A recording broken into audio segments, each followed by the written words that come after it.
बिस्मिल्लाहिर्रहमानिर्रहीम। NHS farm से मैं हूं आपका होस्ट अमजद अली। आज की इस वीडियो में हम बात करेंगे मकई की काश के मुतल्लिक।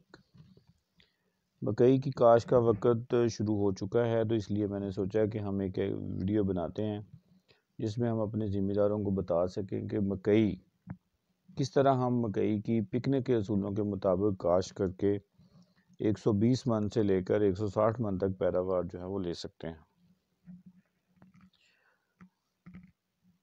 सबसे पहला काम जी, जब भी हमने पिकने की बात करते हैं, पायदार कुदरती निज़ाम में काश्तकारी की बात करते हैं, तो जो पहले इनिशियल स्टेप्स हैं वो तो किसी भी फसल के लिए हमने फॉलो करने हैं। उसमें पहला कि ज़मीन हमारी बिल्कुल लेज़र लेवल होनी चाहिए। दूसरे नंबर पर हम उसका हार्ड पैन तोड़ना है चिजल प्लो के साथ, ठीक है जी। और तीसरे नंबर पर हमने उसके रेस बेड बनाने हैं। ये सारा प्रोसेस जो है मुकम्मल करने के बाद फिर हम बात करते हैं कि मकई जो है वो हम किस तरह इस पर लगाएंगे। आप लोग जानते हैं कि मकई एक बहुत अहम क्रॉप है, बड़ी प्रॉफिटेबल क्रॉप है, और उसमें ख़ास तौर पर जो स्प्रिंग कॉर्न है, बहारिया मकई जो है, इसमें बहुत ज़्यादा पोटेंशियल होता है पैदावार लेने के लिए। तो जी, जब हमारी ज़मीन लेवल हो चुकी है, हार्ड पैन टूट चुका है, और उसके बाद हमने परमानेंट रेस बेड्स बनाने हैं। तो परमानेंट रेस बेड्स की स्पेसिफिकेशन ये है कि उसका जो ऊपर बेड की विड्थ है वो 42 इंच है, और एक खाली के सेंटर से दूसरी खाली के सेंटर तक जो है वो 52 इंच भी फासला हो सकता है और 58 इंच भी। ये डिपेंड करता है कि आप ट्रैक्टर कौन सा इस्तेमाल करते हैं, लेकिन हमें चाहिए कि खाली हम खुली बनाएं ताकि उसमें से जो ट्रैक्टर के टायर हैं वो आसानी से गुजर सकें।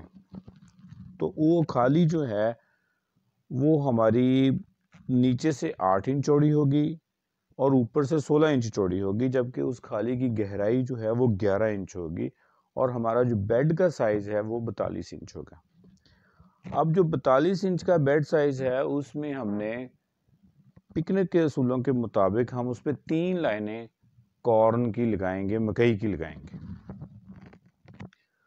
अगर हम 3 लाइनें उस पर लगाते हैं तो इस तरह हमें 40,556 प्लांट मकई के जो हैं वो जी हासिल होते हैं। जबकि जो आम हमारा रवायती तरीका चलता है जिसमें हम 28 इंच के फासले पर एक खाली बना के और 6 इंच के फासले पर हम पौधा लगाते हैं, उससे हमें 36,060 पौधे जो हैं वो मिलते हैं। लेकिन इस तरीक़ाकार में जबकि हम 3 लाइनें लगाएंगे और यहाँ पर पौधे का पौधे से फासला 8 इंच रखेंगे, तो इस तरह हमें 40,556 पौधे जो हैं वो हमें मिल सकते हैं।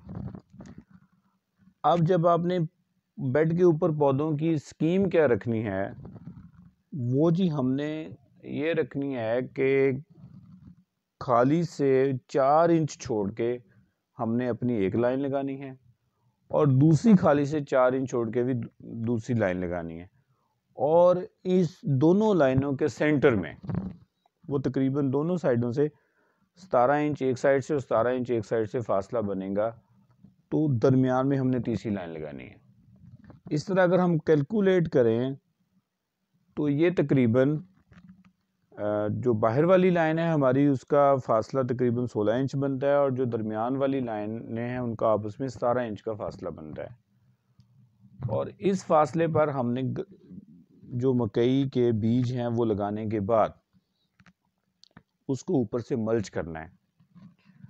मल्च हम धान की पराली के साथ भी कर सकते हैं, हम जी कमाद की खोरी या छोई के साथ भी कर सकते हैं। इसके अलावा आजकल अभी 1 महीने तक या कुछ लोग अभी भी जो सरसों है उसकी हार्वेस्ट हो रही है, तो उसका जो कटल होता है उसका पीछे जो भूसा होता है वो भी हम एज अ मल्च इस्तेमाल कर सकते हैं। बल्कि वो बहुत अच्छा है क्योंकि उसका साइज छोटा होता है, तो उसमें से पौधे को बाहर निकलने में ज़रा भी प्रॉब्लम नहीं आती। तो ये काम करने के बाद जी हमने खालियों में पानी दे देना है। खालियों में जब हम पानी देंगे तो वो पूरे बेड पर उसकी रेज नहीं पहुंचेगी। और जी अक्सर लोगों का सवाल होता है कि जी जो दरमियान वाली लाइन है वहाँ पर हम मॉइस्चर कैसे पहुँचाएंगे? तो उसमें अर्ज़ ये है कि जी जब आप एक दफ़ा पानी लगाएंगे तो 12 घंटे के बाद जो पहले पानी आपने लगाया है वो सूख जाएगा, ज़मीन जज़ब कर लेगी, तो 12 या 14 घंटे के बाद या 20 घंटे के बाद आप दोबारा से फिर उन खालियों में पानी देंगे और वो जो आप पानी देंगे वो तकरीबन बेड के दरमियान तक पहुंच जाएगा। और अगर कहीं पर ज़मीन हार्ड है और आपको लगता है कि जी जो मतलब पानी ज़मीन में पानी जज़ब करने की सलाहियत इतनी नहीं है कि वो दरमियान वाली लाइन तक पानी पहुंच सके, तो उस सूरत में आप कोशिश करें कि ज़मीन जब वतर की हालत में है तो वतर की हालत में आप सीड लगा दें, ताकि जो दरमियान वाली लाइन है उसको भी उगने में प्रॉब्लम ना आए। जब आपका पौधा उग आता है उसके बाद उसे मॉइस्चर लेने में प्रॉब्लम नहीं आती, क्योंकि एक तो पौधा उगने से जो जड़ें हैं पौधे की वो ज़मीन के अंदर रास्ते बना लेती हैं पानी जज़ब करने के लिए, और दूसरा जो है पौधे की अपनी जड़ें जो हैं वो भी मूवमेंट करती हैं कि वो पानी जज़ब कर सकें। अब जी हम थोड़ी बात करते हैं, ये तो इनिशियल तरीका है कि हमने किस तरीके से पिकनिक पर जो है वो हम लगाते हैं। अच्छा जी, ये 3 लाइनें अगर हम 8 इंच के फासले पे पौधे से पौधे का फासला रखें तो हमें 40,556 प्लांट्स मिलते हैं, और अगर हम पौधे से पौधे का फासला 6 इंच कर दें तो जी हमें तकरीबन इसमें 54,074 प्लांट्स जो हैं वो हम हासिल कर सकते हैं, और ये एक बहुत बड़ी तादाद है प्लांट्स की। और ये एक बात का ख्याल रखें कि जो स्प्रिंग मेज़ है उसमें या जो समर मेज़ है उसमें तो हम ये काम कर सकते हैं, जो ऑटम मेज़ है उसमें हमने नंबर ऑफ़ प्लांट्स का ख्याल रखना है कि अगर उसमें नंबर ऑफ़ प्लांट्स ज़्यादा होंगे तो रोशनी का मसला बन सकता है। क्योंकि जो स्प्रिंग्स आपने मेज़ अभी भारिया मकई लगानी है, इसमें जब छल्ली बनने का टाइम आता है तो उस वक़्त सफिशिएंट धूप होती है, बहुत ज़्यादा धूप होती है और आपको रोशनी का प्रॉब्लम नहीं आता। तो इसमें नंबर ऑफ़ प्लांट्स आप 40,000 तक 54,000 तक जो है वो आसानी से मैनेज कर सकते हैं, उसमें कोई प्रॉब्लम नहीं है। ठीक है जी। तो अगर आपने ऑटम में, या जिसे हम मौसमी मकई कहते हैं, अगस्त में आप जाके या सितंबर में लगाते हैं, तो वो तब जब उसमें छल्ली बनने का अमल शुरू होता है तो उस वक्त धूप का मसला आता है, रोशनी का मसला आता है, दिन छोटे हो जाते हैं, तो तब आपको नंबर ऑफ़ प्लांट्स जो हैं वो 40,000 से आपके इंक्रीज़ नहीं करने चाहिए। अच्छा, इसमें आप देखें कि जो हम बाहर वाली लाइन लगा रहे हैं उसका फासला भी खाली से 4 इंच का है, और जो दरमियान वाली लाइन है उसका तो फासला काफ़ी ज़्यादा है। तो लेकिन आम हमारा जो मेथड चलता है, जो हमारा रवायती मेथड चलता है, उसमें हम देखते हैं कि ज़मींदार बिल्कुल यहाँ पर खाली की स्लोप होती है वहाँ पर बीज लगाते हैं। अब क्या ऐसा क्यों है इस पायदार कुदरती निज़ाम काश्तकारी में हम ऐसा क्यों करते हैं? जब हम 4 इंच के फासले पे बीज लगाते हैं खाली से, तो पौधा इस तरह अपनी जड़ जो है ना जी, वो चारों तरफ जो उसकी जड़ जिन्होंने न्यूट्रिशन एब्जॉर्ब करनी होती है वो चारों तरफ फैलती हैं। ठीक है जी।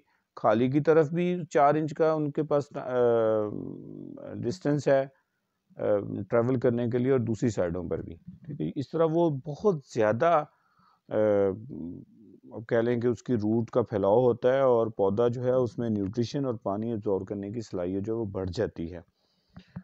इसी तरह जो दरमियान वाली लाइन है वो भी, चूंकि उसने भी पानी एक डिस्टेंस से लेना है, तो वो भी अपनी जड़ों को फैलाती है, और इस तरह पौधे की जड़ जो है वो बहुत ज़्यादा डेवलप होती है, और पौधे की ओवरऑल ग्रोथ जो है उसका तल्लुक उसके जड़ के फैलाव के साथ होता है। फिर इसमें यह है कि जी जब हम उसके ऊपर मल्च कर देते हैं तो मल्च करने से ज़मीन का टेम्परेचर कंट्रोल रहता है, और पौधे की जो ग्रोथ है उस पर कोई भी नेगेटिव असर नहीं आता धूप की वजह से, क्योंकि ज़मीन का टेम्परेचर, अब आप देखेंगे जब ज़मीन वैसे टेम्परेचर 40 डिग्री होता है तो ज़मीन का टेम्परेचर तब तकरीबन 60 डिग्री तक पहुंच जाता है। तो इस सूरत में पौधा जो है वो डिस्टर्ब हो जाता है। लेकिन अगर आप उसको मल्च करते हैं तो इससे ज़मीन का टेम्परेचर जो है वो कंट्रोल में रहता है। तीसरा, इसमें पानी चूँकि हम खालियों में देते हैं तो हमारी पानी की बहुत ज़्यादा सेविंग होती है। अच्छा, एक और बात मैं ऐड करूँगा कि अगर आप मकई अभी पहली दफ़ा लगाना चाहते हैं पिकनिक पे, तो आपको किसी हद तक खादों का इस्तेमाल करना होगा। लेकिन अगर आप उससे अगली क्रॉप लगाएँगे तो तब तक जो बायोटा है या ज़मीन जो है वो रिवाइव कर चुकी होगी, उसमें ऑर्गेनिक मैटर की जो है वो इंक्रीज़ हो चुका होगा, तो तब आप अगर कम फर्टिलाइज़र भी इस्तेमाल करें या ना भी करें तो आपको प्रोडक्शन मिल सकती हैं। तो ये वो तमाम चीज़ें हैं जिनको मद्देनज़र रखते हुए अगर हम पिकनिक के मुताबिक अपनी मकई काश करें तो हम 120 मन से लेकर जी 160 मन तक पैदावार हासिल कर सकते हैं। ये एंड पे मैं आपसे ये कहूँगा कि अगर आपको वीडियो पसंद आई है तो इसको लाइक करें, आगे दोस्तों के साथ शेयर करें और हमारे चैनल को सब्सक्राइब कर दें। बहुत शुक्रिया।